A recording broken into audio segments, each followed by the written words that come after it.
Hello and welcome to my channel. मैं रोहित यार स्वागत करता हूँ मेरे इस यूट्यूब चैनल रोहित की कक्षा में। तो आप लोग पहले सोच रहे हो यार कि फेस कैम क्यों नहीं दिख रहा यार, तो थोड़ी तबीयत नासाज है, तो बस इसलिए फेस कैम बंद करके हम लोग सिर्फ ऑडियो रिकॉर्ड कर रहे हैं, ठीक है। तो जिस चीज़ का मैं इन्फॉर्मेशन सबसे पहले तो ये देना चाहता हूँ कि यार आप लोग देख रहे हो कि हमने दोपहर में पॉलिटेक्निक वाले स्टूडेंट्स के लिए वीडियो नहीं डाला, जबकि merit list provisional allotment letter उनकी पहले ही आ चुकी थी, बट हमें इंटरनल न्यूज़ पहले ही मिल चुकी थी दोपहर में कि भाई लिस्ट कैंसिल होने वाली है, इसलिए हम लोगों ने वीडियो शूट ही नहीं किया। और जो हमने सुना था और वो चीज़ सच भी हो गई। शाम तक एक नोटिस भी आएगी कि भाई सब कुछ रद्द किया जाएगा। अब वो इंटरनल न्यूज़ क्या थी, किस कारण से रद्द किया गया, ये मैं आपको रिवील नहीं कर सकता हूँ। तो नई लिस्ट आ चुकी है, रिवाइज्ड मेरिट अलॉटमेंट लेटर की लिस्ट आ चुकी है। आप यहाँ पे देख सकते हो, revised provisional seat allotment list for admission in polytechnics through first round of online counselling, date 28/11/2020। उससे रिलेटेड सबसे पहले मैं आपको दिखा देता हूँ, नोटिस भी आ चुकी थी, ठीक है। ये देखिए नोटिस आ चुकी थी, देखिए ये नोटिस आ चुकी थी कि 28/11 से आप 5 तारीख तक आप एडमिशन जाके करा सकते हो आराम से कॉलेज में। अब कॉलेज में ले जाते समय यहाँ देखिए एक चीज आपको दिख रहा होगा, डॉक्यूमेंट वेरिफिकेशन। अब डॉक्यूमेंट्स कौन कौन से लेके जाने, उस पर हमने वीडियो बना लिया अपने चैनल में, ठीक है। हमारे चैनल में इंपॉर्टेंट डॉक्यूमेंट्स ड्यूरिंग एडमिशन के समय आपको पॉलिटेक्निक कॉलेज में जाते वक्त क्या क्या डॉक्यूमेंट्स चाहिए, उस पर वीडियो हमने पहले ही बना दिया, ताकि जब अलॉटमेंट लेटर आपको आए तब आपको दिक्कत ना हो किसी भी चीज की। तो वो जाके वीडियो पहले देख लीजिए, टेंशन फ्री हो जाइएगा, आपका सारा सर्टिफिकेट रेडी हो जाएगा। और 5 तारीख तक टाइम दिया गया, तो 2-3 दिन आप सब सर्टिफिकेट रेडी करने में लगा लीजिए और उसके बाद कॉलेज चले जाइएगा एडमिशन कराने के लिए, ठीक है। वैसे हम लोग पता कर रहे हैं कि कोई ऑनलाइन एडमिशन का प्रोसेस है, तो हम लोग बता दें आपको, ठीक है। ये सबसे पहले revised provisional seat allotment list आपके सामने है, जिसको जिस तरह की सीट मिली है उस तरह की सीट में उनका अलॉटमेंट हुआ। सबसे पहले मैं एक चीज बता दूं कि एक चीज और मैं दूसरे चीजों के बारे में बता दूं, जैसे डिप्लोमा लैटरल एंट्री वालों के लिए फाइनल मेरिट लिस्ट आ गई है। हमने उस पर वीडियो इसलिए नहीं लाया फाइनल मेरिट लिस्ट के ऊपर कि सिर्फ फाइनल मेरिट लिस्ट बता के 2-4 मिनट का वीडियो बना के क्यों टाइम बर्बाद किया जाए। आपका भी समय बर्बाद होगा, हमारा भी टाइम निकलेगा। इससे अच्छा हम लोग डायरेक्ट चॉइस फिलिंग बताएंगे आपको कि किस कॉलेज में कैसा कैसा आपको एडमिशन लेना है, डायरेक्ट सीट मैट्रिक्स आने के बाद। तो चॉइस फिलिंग जैसी आएगी, डिप्लोमा लैटरल एंट्री वालों के लिए वीडियो आ जाएगी। और हम लोग कल सुबह सुबह आपको एक वीडियो देंगे D2D वालों के लिए, उनका जो एडिट ऑप्शन का जो प्रॉब्लम चल रहा है उसको सॉल्व करने के लिए। एडिट जो ऑप्शन उनके पास है ही नहीं और रिजल्ट आ चुका है और अब वो मार्कशीट चढ़ाना चाहते हैं, तो एडिट का ऑप्शन ही नहीं आया है, तो कैसे उस एडिट के ऑप्शन को बचाया जा सकता है वो हम लोग बताएंगे आपको। तो वापस आते हैं इस वीडियो में, जहां पे हम आपको बताएंगे रिवाइज्ड अलॉटमेंट लिस्ट में क्या क्या चीजें हैं, क्या क्या कंफ्यूजन आपको हो सकती हैं। जैसे आपको अगर इसमें बहुत ऐसे स्टूडेंट हैं जिन्होंने 12th करके डायरेक्ट इसमें भी हाथ समझ में आया है, ठीक है, नो प्रॉब्लम, सब कोई नहीं। जिसका बीटेक में कहीं नहीं हुआ तो उसने डिप्लोमा लैटरल एंट्री का भी फॉर्म भरा, जिसका उसमें भी कुछ नहीं ज्यादा कुछ बन रहा तो उसने पॉलिटेक्निक का भी फॉर्म भर के रखा था, ठीक है। तो सब जगह बैकअप रेडी था उनका। और मैं सबसे पहले इसमें शॉकिंग न्यूज़ मेरे को जो लगती है, जितना मुझे नॉलेज है, वो ये है कि जैसे मैं इसको एक बार जूम कर दूं तो आपको और चीज़ें अच्छी दिखेंगी कि जैसे शुरुआत से ही स्टूडेंट ने क्या हाथ मारने का कोशिश किया है CSC के ऊपर। तो सबसे पहले मैं वीडियो की शुरुआत में ही बता दूं कि जिनका जिनका CSC डिपार्टमेंट है भाई डिप्लोमा में, जिन्होंने लिया है, एक चीज मैं क्लियर कर देता हूं, अगर आप बीटेक नहीं करोगे तो आपकी डिप्लोमा बिल्कुल बेकार जाने वाली है CSC में, ठीक है। आप किसी भी बड़े से बड़े डिप्लोमा कॉलेज में चल जाओ, जो JDP धनबाद चल जाओ, कहीं भी चले जाओ, आपको मैं बता रहा हूं CSC की कोई फैकल्टी वैसी नहीं है आपको पूरे डिप्लोमा कॉलेज में जहां आपको उस लेवल की नॉलेज मिलेगी जो आपको कहीं जॉब दिलाएगी। जॉब लाइक नॉलेज सिर्फ बीटेक में मिलती है CSC को। मैं और किसी डिपार्टमेंट पर टिप्पणी नहीं कर रहा हूं, क्योंकि और सब डिपार्टमेंट में सरकारी वैकेंसी आती हैं और अपने से भी आप तैयारी कर सकते हो, ठीक है। और CSC डिपार्टमेंट, ECE डिपार्टमेंट, ये सब की वैकेंसी आती ही नहीं है सरकारी में, ठीक है ना। CSC की तो और भी नहीं आती, इनकी सिर्फ और सिर्फ जॉब लगेगी तो IT सेक्टर्स में लगेंगी, प्राइवेट सेक्टर्स में लगेंगी, कोई बड़े बड़े MNCs में लगेंगी, बहुत ज्यादा पैकेज मिलेंगी। CSC को सबसे ज्यादा पैकेज मिलता है, ऑब्वियस है, सबसे ज्यादा पैसा कमाते हैं, लेकिन कब, जब वो बीटेक करने के बाद। आप जाके देख लो, कोई डिप्लोमा होल्डर सिर्फ डिप्लोमा से कहीं बड़े जगह पहुंच गया और CSC में नहीं पहुंच सकता, क्योंकि उसकी नॉलेज नहीं रहेगी, उसका उतना कमांड नहीं रहेगा अपने लैंग्वेजेस के ऊपर। लैंग्वेज मतलब कोई भाषा की मैं बात नहीं कर रहा हूं, मैं कंप्यूटर लैंग्वेजेस की बात कर रहा हूं, जैसे C++, जावा, आप आगे बात कर लो, चाहे पाइथन, फिर मशीन लर्निंग, आर्टिफिशियल इंटेलिजेंस, ये सब जो लैंग्वेजेस है ना, ये सब सिर्फ आप बीटेक में सीख सकोगे। तो उसी चीज़ के लिए मैं बोल रहा हूँ, जिन्होंने CSC लेके अपने आप में जो देखा है ना कि जैसे CSC की लहर नो डाउट बहुत तेज चल रही है, सब कोई CSC की ओर भाग रहे हैं। बीटेक में भी मैंने देखा सब कोई CSC लेना चाह रहे थे और अधिकतर कॉलेजेस के CSC ही सबसे पहले फुल हुए थे बीटेक कॉलेजेस में। तो उसी तरह सब डिप्लोमा वाले ने भी जो इसमें मुझे तो लगता है ये सब 12th वाले स्टूडेंट है जिन्होंने सीएससी के ऊपर हाथ मारा है डिप्लोमा में भी। शायद उन्होंने हमारी वीडियो नहीं देखी जिसमें हमने बताया था top 10 diploma colleges in Jharkhand, polytechnic colleges के बारे में हमने बताया था top 10 polytechnic colleges in Jharkhand हमारे हिसाब से। उसमें हमने उस वीडियो में यह भी बताया था कि किस ब्रांच की वैल्यू डिप्लोमा में है। जो ब्रांच की वैल्यू डिप्लोमा में सबसे ज्यादा होती है ना, जरूरी नहीं कि उस ब्रांच की वैल्यू बीटेक में भी सबसे ज्यादा हो। जैसे मैकेनिकल, सिविल, ये सब की डिमांड बहुत ज्यादा है, लेकिन वही थोड़ा सा कम हो जाता है बीटेक में सीएससी का डिमांड ज्यादा हो जाता है, ईसी का डिमांड ज्यादा होता है, आईटी का डिमांड ज्यादा हो जाता है। वही यही सब ब्रांच की डिमांड डिप्लोमा में खत्म हो जाती है। तो वही चीज है। अब बताइए यहाँ जनरल, यहाँ किसी का सीएमएल रैंक है 30, और अब एक बात मुझे बताइए कि उन्होंने पाकुड़ पॉलिटेक्निक क्यों ले लिया? क्या जरूरत था भाई? आपको तो गवर्नमेंट पॉलिटेक्निक बहुत बढ़िया मिलना था। तो वही चीज है। अब मैं किसी को कुछ समझा नहीं सकता नहीं हूं, लेकिन एक चीज आप देख लीजिए, जिनका जिनका चॉइस फिलिंग जिस हिसाब से हुआ है ना, उसी हिसाब से उनको रैंक मिली है। यहाँ पे बहुत सारा आपको गैप मिलेगा, 3, 4, 5, 6, 15, 16, 17, 18, 22, 26, 27, 28, 29, इस तरह से इनको रैंक अलॉट हुआ। आप देख सकते हो 69, 70, 71, 72, 73, 74 जितने रजिस्ट्रेशन किए, जरूरी नहीं है सबको सीट मिला ही है, क्योंकि जिसका जिस हिसाब से चॉइस फिलिंग हुआ है, जिसने जिस हिसाब से चॉइस फिलिंग किया था, हमने पहले ही बता दिया था वीडियो में कि जैसा आपका चॉइस फिलिंग होगा वैसे ही आपको कॉलेज अलॉट होंगे। आपने अगर चॉइस फिलिंग में कुछ भी मिस्टेक किया तो उसका भुगतान आप ही को करना पड़ेगा, कोई और उसको आके नहीं बचाएगा, ठीक है। और मैं एक चीज पहले और भी कंफ्यूजन जो है दूर कर देता हूं, जिनका फर्स्ट राउंड में कोई सीट मिला नहीं है, मैं अभी एक कैंडिडेट की आपको दिखाऊंगा। वीडियो काफी लंबी है, वीडियो में बने रहिए, क्योंकि हमने बहुत सारे कंफ्यूजन को एक ही वीडियो में बताने का कोशिश किया, नहीं तो फिर आप लोग कमेंट और इंस्टाग्राम में फिर से वही सब क्वेश्चन पूछते हैं जो हमने वीडियो में बता दिया।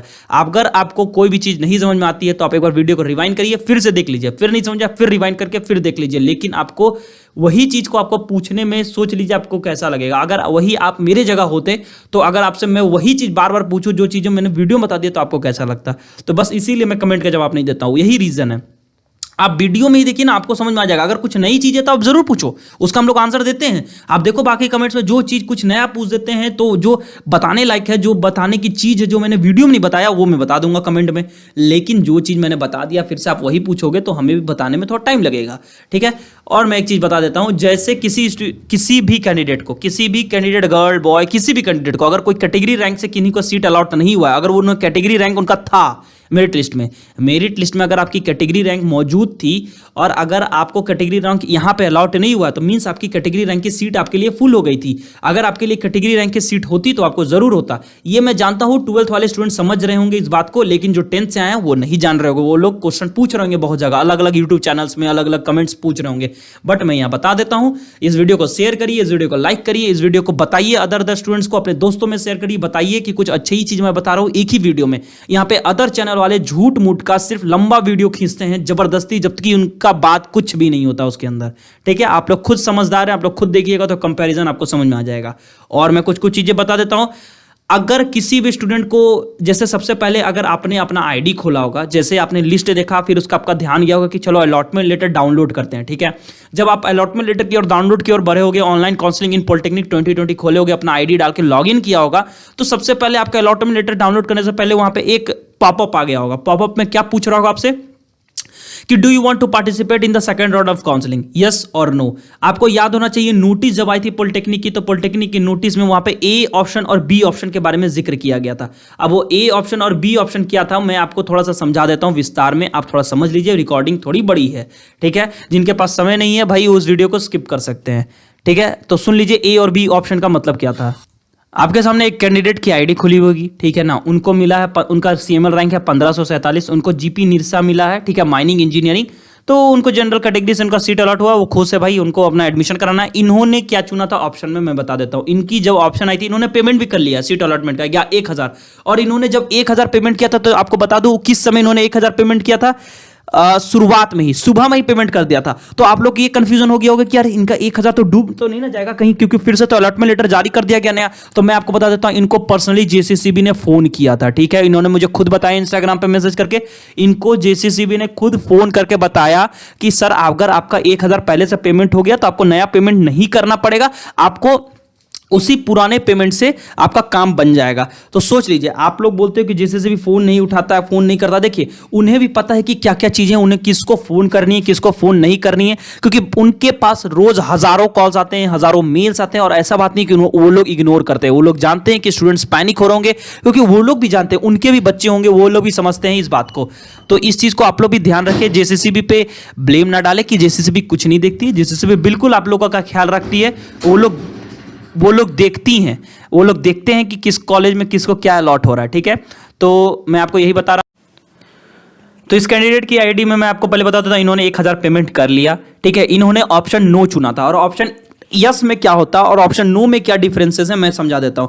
वहां पे लिखा होता है कि do you want to participate in the second round of counselling, ठीक है, इन अपग्रेडेशन।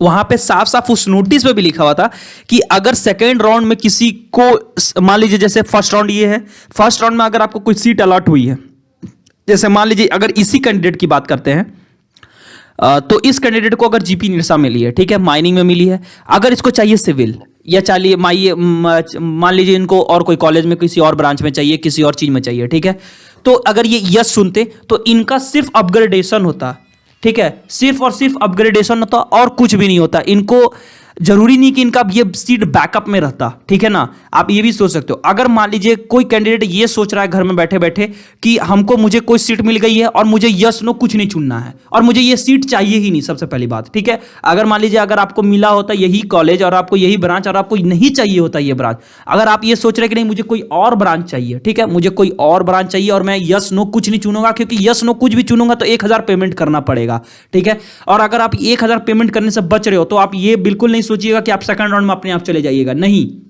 सेकंड राउंड में वही लोग जाएंगे जिन्होंने यस दबा के अपना पेमेंट कर दिया है। जैसे मान लीजिए किसी को सीट अलॉट हुआ और उसने यस चुन के पेमेंट कर दिया 1000, ठीक है, और फिर भी उनका अलॉटमेंट लेटर डाउनलोड हुआ और आप जाके एडमिशन करा भी लीजिए। मैं ये बोलूंगा आप एडमिशन करा भी लीजिए, या फिर उस कॉलेज से एक बार कांटेक्ट करके बात कर लीजिए। हमने इतने सारे बीटेक कॉलेजेस के रिव्यूज बनाए हैं, सॉरी डिप्लोमा कॉलेजेस के रिव्यूज बनाए हैं। आप जाके GP Dhanbad, GP Nirsa, GP भागा, ये सब कॉलेज के देख लीजिए, उनके कॉन्टैक्ट नंबर भी हम लोगों ने बताया। आप जाके कॉन्टैक्ट कर लीजिए, तो खुद गूगल से निकाल लीजिए और उनको कॉन्टैक्ट कर लीजिए कि क्या सर अगर हम यस चुनते हैं और मेरा अपग्रेडेशन में भी अगर हम सीट अलॉटमेंट लेटर आपका डाउनलोड होगा, ठीक है, अगर आप यस भी चुनते हैं तब भी आपका सीट अलॉटमेंट लेटर डाउनलोड होगा, तो क्या मुझे एडमिशन कराना होगा?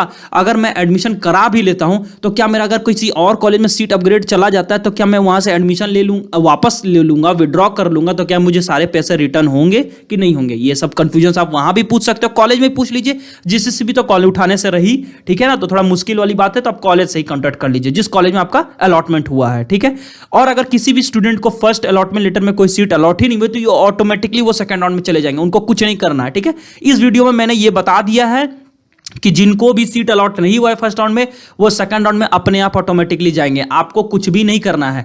और अगर जिनको फर्स्ट राउंड में सीट अलॉट हुआ है और अगर वो कोई भी ऑप्शन चुनने से छोड़ना चाहते हैं, यस नो कुछ भी नहीं चुनिएगा, आप यस भी नहीं चुनिएगा, नो भी नहीं चुनिएगा, सेकंड राउंड में जाएंगे नहीं आप, ठीक है। एक चीज मैं पहले बता देता हूं, आपको अगर सीट अलॉट हुआ है तो आपको कुछ ना कुछ चुनना ही पड़ेगा, चाहे यस चुनिए अपग्रेड करवाइए सीट, नहीं तो नो चुनिए अपग्रेड कराइए सीट। नहीं तो आप ये सोच लीजिए ये कैसे पॉसिबल है कि अगर आप कुछ भी नहीं चुनिएगा और फिर भी आपको सेकंड राउंड में डाल दिया जाए तो उन लोगों को कैसे सीट मिलेगी जिनको सेकंड राउंड में, फर्स्ट राउंड में कुछ अलॉट ही नहीं हुआ। तो ये चीजों पे आप भी गौर करिए, आप हमें सिर्फ गलत मत ठहराइए, इस बातों को गौर भी करिए। अगर किसी को सीट ही नहीं मिलेगा तो फिर सेकंड राउंड किस बात का? तो अब चाहे आपका सीट अपग्रेड हो सकता है जिनको मिला है, या फिर किसी को नहीं मिला तो उनको मिलेगा, ठीक है। तो इस बातों का ध्यान रखें। और आपको कुछ भी चॉइस फिलिंग अब करने नहीं मिलेगा, चॉइस फिलिंग वही रहेगी, उसी हिसाब से आपको अपग्रेड करने लायक मिला तो दिया जाएगा, नहीं मिला तो आपको वही वापस सीट दे दी जाएगी। मैंने बीटेक में यही देखा था कि बहुत सारे स्टूडेंट ने अपग्रेड करवाया, अपग्रेड में उनको किसी किसी को मिला, किसी किसी को नहीं मिला, और किसी किसी को जिनको जिनको नहीं मिला उनको वही वापस वाले बैक सीट में ढकेल दिया गया जो पहले मिला हुआ था। और बहुत ऐसे कैंडिडेट थे जिनको फर्स्ट राउंड में नहीं मिला तो उनको सेकंड राउंड में कोई सीट ना कोई मिल गई। लेकिन देखा जाता है कि चॉइस फिलिंग ही कैसा उन्होंने किया। अगर आपकी चॉइस फिलिंग ही गलत होगी तो आपको सेकंड राउंड क्या 99 राउंड भी हो जाए ना तो आपको कुछ नहीं मिलने जा रही है। तो स्पष्ट बात है, क्लियर समझ लीजिए, आपको कुछ ना कुछ चुनना ही होगा जिनको फर्स्ट राउंड में कुछ ना कुछ मिला है कॉलेज, ठीक है। नहीं चुनिएगा तो आप सेकंड राउंड में ऐसे भी एलिजिबल नहीं होगे, आपको बाहर कर दिया जाएगा, क्योंकि जेसीसीबी को अगर आप पैसा नहीं देंगे 1000 तो वो कुछ नहीं करने जा रहे हैं आपको। और जिनको सीट नहीं मिली है उनको कुछ नहीं कर रहा है, मैं बार बार बोल रहा हूं, फिर कमेंट नहीं करिएगा आप लोग, ठीक है। तो इस वीडियो में इतना ही है यार। अगर कोई भी नई लेटेस्ट अपडेट आती है तो हम लोग आपके सामने लेके आते हैं। और वैसे मैंने एडमिशन से रिलेटेड इंपॉर्टेंट डॉक्यूमेंट्स क्या लेके जाने एडमिशन के टाइम में, वो मैंने अपलोड कर दिए हैं। तो वो वीडियो अपलोडेड है, वो वीडियो मैं आई बटन में भी जोड़ दूंगा, वो आप लोग देख लीजिएगा टेंशन फ्री होकर कि कौन कौन से डॉक्यूमेंट्स आपको लेके जाने हैं किसी भी कॉलेज में एडमिशन कराने के दौरान। चाहे वो किसी भी तरह का कॉलेज हो, प्राइवेट हो, गवर्नमेंट हो, पीपीपी हो, किसी भी तरह का कॉलेज हो, सब में एक ही तरह की चीजें चलती हैं। तो मिलता हूं आपसे अगली वीडियो में, तब तक के लिए अपना ख्याल रखें, सेफ रहें, सुरक्षित रहें। Thank you.